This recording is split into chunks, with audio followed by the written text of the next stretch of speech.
नमस्कार, स्वागत है आप सभी लोगों का फिर से हमारे YouTube चैनल पर। और आज मैं फिर आपके सामने एक नई ट्रिक लेकर आया हूं।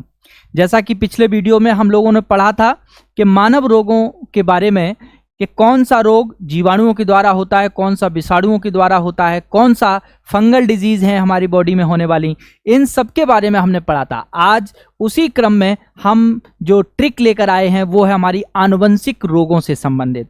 आनुवंशिक रोगों की अगर हम बात करें, आप सबको आनुवंशिक रोगों का मतलब समझ में आ रहा होगा। आनुवंशिक रोग ऐसे रोग होते हैं जो एक पीढ़ी से दूसरी पीढ़ी में पहुंच जाते हैं।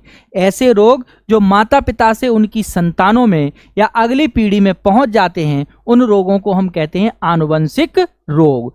तो आज हम समझेंगे कि कौन कौन से आनुवंशिक रोग हैं जो माता पिता से उनकी संतानों में ट्रांसमिट होते हैं। ऐसे रोगों के हम आनुवंशिक रोग कहते हैं। आनुवंशिकता का पिता तो आप जानते हैं किसको कहा जाता है, ग्रेगर जॉन मेंडल को। ग्रेगर जॉन मेंडल को क्या कहा जाता है, आनुवंशिकता का पिता कहा जाता है। तो इन्हीं मेंडल साहब ने जब आनुवंशिकता के बारे में हमको बताया, तो उसके बाद आनुवंशिक रोगों की आज हम बात कर रहे हैं कि कौन कौन से आनुवंशिक रोग हैं जो माता पिता से उनकी संतानों में पहुंच जाते हैं। आनुवंशिक रोग तभी एक पीढ़ी से दूसरी पीढ़ी में पहुंचेंगे जब हमारे जनन द्रव्य में यानी कि हमारे डीएनए में किसी प्रकार का कोई परिवर्तन होगा। और डीएनए जो होते हैं वो माता पिता से उनकी संतानों में ट्रांसमिट होते हैं। तो अगर डीएनए में कोई परिवर्तन हुआ है तो फिर माता पिता से संतानों में भी वो परिवर्तन देखने को मिलेगा। फिलहाल आनुवंशिक रोग हम उन रोगों को कहते हैं जो रोग एक पीढ़ी से दूसरी पीढ़ी में गुणसूत्रों के माध्यम से पहुंच जाते हैं, उनको हम आनुवंशिक रोग कहते हैं। ऐसे आनुवंशिक रोगों के लिए एक ट्रिक याद करेंगे। ट्रिक बहुत ही इजी है। हमारी ट्रिक क्या कहती है, ट्रिक कहती है कि बट का वृक्ष कहीं पड़ा है। अब यहां पर देखिए, वा से याद रखेंगे वर्णांधता। वर्णांधता जिसे हम कलर ब्लाइंडनेस बोलते हैं, यह एक आनुवंशिक रोग है। और इस रोग के कारण जो रोगी होता है उसमें लाल और हरे रंग में अंतर स्पष्ट नहीं कर पाता है। यानी रोगी जो है वो अगर वर्णांधता रोग से पीड़ित है तो वो लाल और हरे रंग में अंतर स्पष्ट नहीं कर पाता है। वर्णांधता रोग जो होता है, इसके लक्षण या इसके जो जीन्स हैं वो एक्स क्रोमोसोम पर पाए जाते हैं। इस क्रोमोसोम पर पाए जाते हैं, एक्स क्रोमोसोम पर पाए जाते हैं, जो कि रिसेसिव फॉर्म में होते हैं। तो अगर मान लीजिए माता पिता से संतानों की उत्पत्ति हुई और संतानों में अगर कहीं मान लीजिए लड़का आया और लड़का होता है तो इसका मतलब एक्स वाई होगा। और अगर लड़के पर वो जीन्स हैं, कलर ब्लाइंडनेस के जीन्स हैं, तो वो लड़का रोगी हो जाएगा। क्योंकि लड़के में एक्स वाई होते हैं तो एक्स अकेला है, तो इसलिए वो डोमिनेंट यानी कि उस लड़के में वो लक्षण दिखाई देंगे। अगर मान लीजिए लड़की है तो और उसमें एक एक्स क्रोमोसोम पर वर्णांधता के जीन है लेकिन दूसरे पर नहीं है, तो ऐसी जो लड़की होगी उसके अंदर वर्णांधता के जीन्स तो उपस्थित होंगे लेकिन वो प्रदर्शित नहीं होंगे, यानी कि उनकी डोर्मेंसी नहीं होगी, वो दिखाई नहीं देंगे लेकिन वो वर्णांधता के जीन्स उपस्थित होंगे। अब उससे जब अगली पीढ़ी कोई बनेगी तो वो उन जीन्स को अगली पीढ़ी में पहुंचाने का काम करेगी। तो ऐसी स्त्री जिसके एक एक्स क्रोमोसोम पर जीन्स उपस्थित है वर्णांधता के, वो कहलाएगी आपकी वाहक। वो क्या कहलाएगी, रोग वाहक होगी। वो रोगी नहीं होगी लेकिन रोग वाहक होगी। ऐसी स्त्री आपकी क्या कहलाएगी, रोग वाहक कहलाएगी। ये रोग को एक पीढ़ी से दूसरी पीढ़ी में पहुंचा तो देगी लेकिन स्वयं उसके अंदर उस रोग के लक्षण प्रदर्शित नहीं होंगे।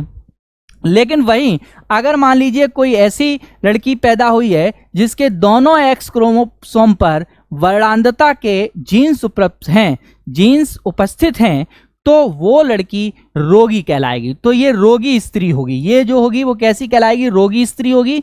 ये एक पीढ़ी से दूसरी पीढ़ी में पहुंचाने का तो काम करेगी, साथ ही साथ इसमें रोग के लक्षण भी दिखाई देंगे। टा से याद रखेंगे, इसका टा से याद रखेंगे टर्नर सिंड्रोम। टर्नर सिंड्रोम में क्या है, यह भी गुणसूत्र से संबंधित एक बीमारी है। इसमें क्या होता है कि जो फीमेल होती है, फीमेल का मतलब जो मादा है, उस मादा में क्रोमोसोम की संख्या 45 रह जाती है। 45 रह जाती है। यानी कि देखिए, अगर कोई ह्यूमन है, ह्यूमन में क्या होता है, ह्यूमन में नंबर ऑफ क्रोमोसोम्स जो होते हैं 46 होते हैं।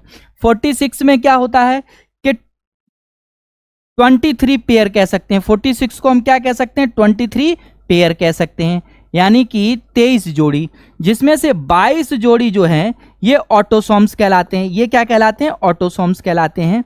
और जो 23वां जोड़ी यानी एक जोड़ी जो है, वन पेयर जो है, एक जोड़ी, वो कहलाते हैं आपके लिंग गुणसूत्र यानी कि सेक्स क्रोमोसोम।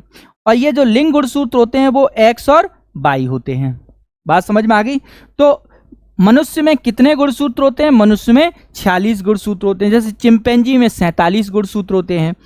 तो जो मनुष्य में 46 गुणसूत्र हैं, इसकी जगह क्या होता है कि टर्नर सिंड्रोम में क्या होता है कि जो फीमेल होती है उसमें एक गुणसूत्र कम होता है, यानी कि गुणसूत्र की संख्या 45 रह जाती है। तो इस रोग को हम कहते हैं टर्नर सिंड्रोम। बात समझ में आ गया।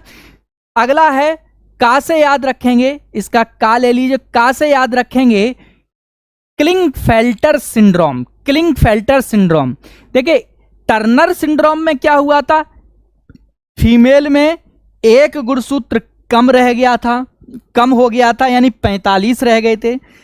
क्लिंगफेल्टर सिंड्रोम में क्या होगा कि मेल में एक गुणसूत्र बढ़ जाएगा। जब एक गुणसूत्र बढ़ जाएगा तो उसकी संख्या कितनी हो जाएगी, 46 की जगह उसमें 47 गुणसूत्र होते हैं। तो अगर क्लिंगफेल्टर सिंड्रोम से पीड़ित कोई रोगी है तो उस मेल में 46 की जगह 47 गुणसूत्र होंगे। अगला है हीमोफीलिया। यह भी बहुत इंपॉर्टेंट रोग है आपका, हीमोफीलिया।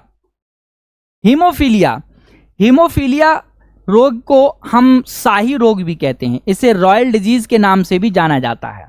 कहते हैं कि सबसे पहले ये ब्रिटेन के शाही परिवार में देखा गया था रोग, इसीलिए इसे शाही रोग कहते हैं। इस रोग के लक्षण यानी इस रोग के जीन्स जो हैं वो भी आपके एक्स क्रोमोसोम पर रिसेसिव फॉर्म में प्रेजेंट होते हैं।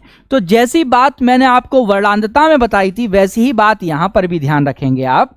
तो हीमोफीलिया में होता क्या है, हीमोफीलिया में रक्त का थक्का नहीं जमता। आपने देखा होगा कि जब भी हमारे चोट लगती है तो कुछ देर बाद 2 या 3 मिनट बाद ब्लड बहना स्वतः ही बंद हो जाता है। लेकिन जब ब्लड बहुत देर तक बहता रहता है तो ये माना गया, तो ये कहते हैं कि उसको हीमोफीलिया की बीमारी हो सकती है। तो हीमोफीलिया का जो रोगी होगा उसमें रक्त का थक्का नहीं जमता है, जिससे बहुत ज़्यादा उसके शरीर से ब्लड निकल जाता है और उसकी मौत हो जाती है। तो इस रोग को हम कहते हैं हीमोफीलिया, और इसी रोग को हम शाही रोग या रॉयल डिजीज के नाम से भी जानते हैं। इसके बाद अगला रोग है पटाऊ सिंड्रोम। अगला रोग कौन सा है, पटाऊ सिंड्रोम।